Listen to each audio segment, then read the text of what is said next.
Today we're in conversation with John Mills, Head of Optimisation at digital strategy company Unipro. John has spent his entire career thus far working in digital technology, and for the last 10 years more specifically in conversion rate optimisation. He's worked his way through the ranks from website manager at PureGroove through companies such as Stenaline, JobSite and Camelot before joining Unipro just over a couple of years ago. So, John, you have a very interesting background, having worked for both client side and agency side. What do you think are the fundamental differences between the two? And why did you make the move towards an agency? Well, actually, there's quite a few similarities, probably more than you would think, between agency and client side. Agency is obviously much faster paced, and I kind of try and approach everything in the same way, whether I'm client side or agency side, which is any role that pretty much anyone would do at any job, is to, when you start, try and demonstrate value, and that will work the same way, agency or client side. Agency side, obviously, you need to start demonstrating value a lot quicker, but I treat myself as kind of an investment. So I need to show kind of ROI for the work that I'm doing for the client or for my employer if I'm working client side. Main reason for moving to agency is I've worked in various different industries and lots of different verticals. Agency enables me to use the skills across lots of different businesses, all at different points in their CRO journey. So every day is like a new challenge. I'll be working on someone that's really been doing CRO for a long time and got lots of really difficult, interesting things to do. Whereas other clients might be kind of just starting out on their CRO journey. So there'll be lots of interesting new discovery things to do with them. So every day is like a really new and exciting challenge for me. From what I was reading, you've spent about 10 years in the optimization space. How things have changed over those years? They've changed a lot. So back when I first started optimizing websites and looking at CRO, it was a fairly new discipline. So everyone was on the same journey together. They were all learning and discovering new things. The technology was quite new. Tool vendors were quite new in the space as well. So there was a lot of discovery, and there wasn't the volume of information or misinformation that's available online now. So, there's a lot of things where it's like, just do this thing and you'll get an instant uplift. And anyone that works in the space and has worked here for a while will know that it's all about data, insights, discovery, and kind of knowing that every client or every website is different, every user is different, and finding things out that way. So it's been interesting to see how the whole industry has grown from a few people learning and discovering new things and kind of moving things forward that way to a very big industry with lots of people out there in the market space now. Do you think it's moved away from being the black art yet? For some people, yes, and for some people, no. I think it really depends on the industry. There's some industries that are very, very keen to look at CRO, and it's an essential part of their business model. So if you look at things like gaming, they're very fast paced. They're doing lots of things with CRO and trying to maximize all of their ROI. Whereas other more traditional industries, some of them are a bit slower to the uptake for CRO. But do you think that the CRO market has become in any way commoditized? Yes and no. So most businesses now know that CRO is valuable. They don't always know where to start, so they might turn to an agency to help. And a lot of the agencies have kind of commoditized CRO in a way that some of them will sell it as just an add-on to another service that they're doing. So you might be doing pay-per-click or something with them, and they'll be like, "Oh, we can do some CRO. Just give us some money, and we'll do that." And sometimes that will be qualified with vanity metrics and not necessarily the statistical significance or the true results and kind of demonstrating the true value of CRO. It's literally just a quick commodity to get some extra cash. You mentioned pay-per-click, and I think there's a lot of views in the market today that pay-per-click is now an essential part of the marketer's toolbox.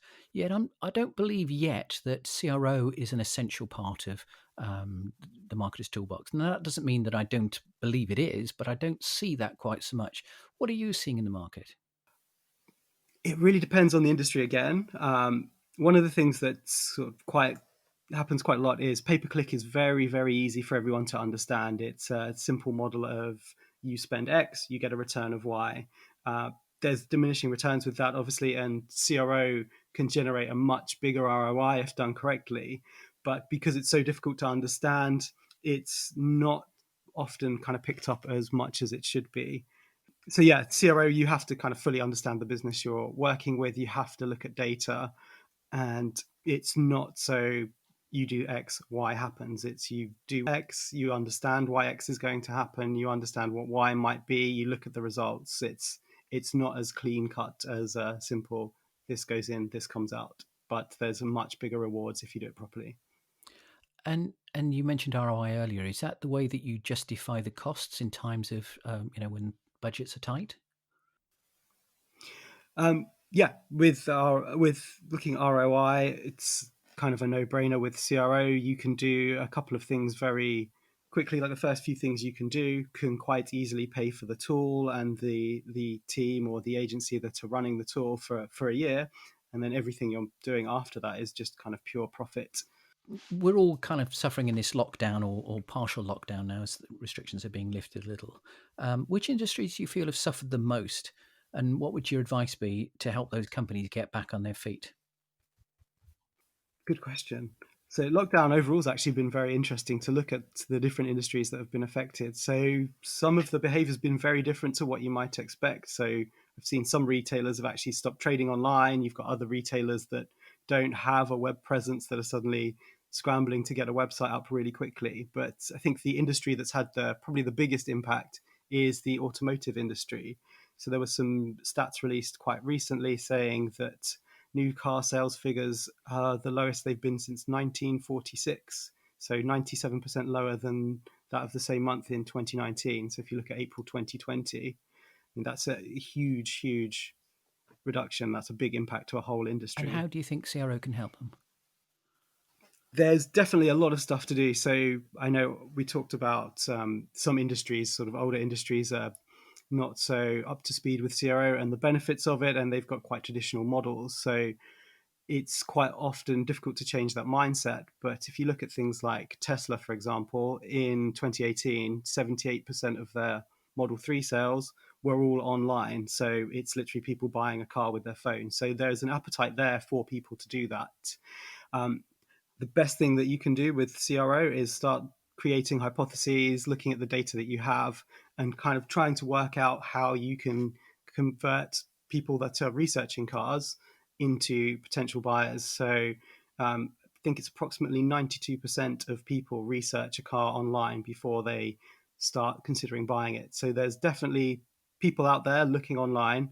It's just a case of how do we do that. So there's some kind of small steps you can do. You can start surveying people as they come to the site. You can contact your database, ask what would make them buy online, and then start building out hypotheses around that. On a slightly different tack, are companies now employing their own data scientists or are they leaving it to you guys? Again, it depends on the industry and the client. Some people have data analysts, some people will get us to do it. Some have both. So some people have the data analyst, but the analyst will be so busy they'll rely on the agency to kind of help them do that work for them and treat the whole CRO piece as a separate piece. So it really, really depends. Every client is very different. A couple of years ago, we were talking about personalization, and it's still very often used and sometimes confused with CRO. How would you differentiate the two terms?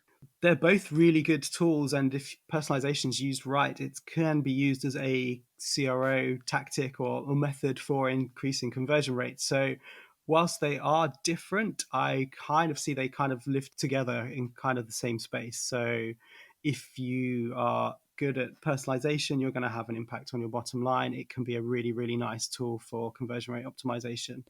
And one final question. Conversion rate optimization, when you're talking to clients, is it the bottom line that they're really concerned with? Pretty much every business, that's what the client is concerned with. If they say they're not, then someone else above them will be. The CEO is always interested in how the business is doing and what the bottom line is. John, thank you very much for your time. It's been good to talk, and I look forward to speaking to you again. Brilliant. Thank you very much.